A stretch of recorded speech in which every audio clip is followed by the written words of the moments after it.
A hug, 25 years in the making for David Bintz and his attorneys with the Wisconsin Innocence Project. Over at Oak Hill Correctional Institution, a similar scene playing out for Robert Bintz. Both men exonerated, free for the first time in over 2 decades. He was very joyful to be released. He's very, very happy. He wanted some snacks for the car. He had some barbecue potato chips and a Coke. A judge sentenced David and Robert Bintz to life in prison for the 1987 murder of Sandra Lyson. Prosecutors said she went missing from the Good Times bar in Green Bay where she worked. Her body found the next day in a forest in Oconto County. An autopsy revealing she had been strangled to death. Police also saying there was evidence that a sexual assault had occurred.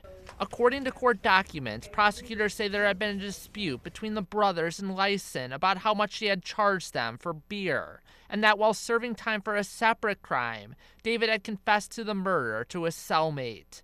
Jim Mayer and his team at Great North Innocence Project saw major flaws in the evidence, and that's why they got involved. There was crime scene evidence that was connected to someone else, and there was no physical evidence connecting either Bobby or his brother to the crime. Technological advances in DNA testing turned out to be the key to identifying the real killer, who turned out to be William Hendricks, a man with a history of violent sexual crimes. You get a type of DNA profile from the evidence, upload it to public genealogical databases, and use genealogy to make a family tree, essentially, to narrow down your search. Court documents reveal that Wisconsin State Crime Lab officials believe the chances that the DNA recovered from Sandra Lyson's body came from someone other than William Hendricks is 1 in 329 trillion.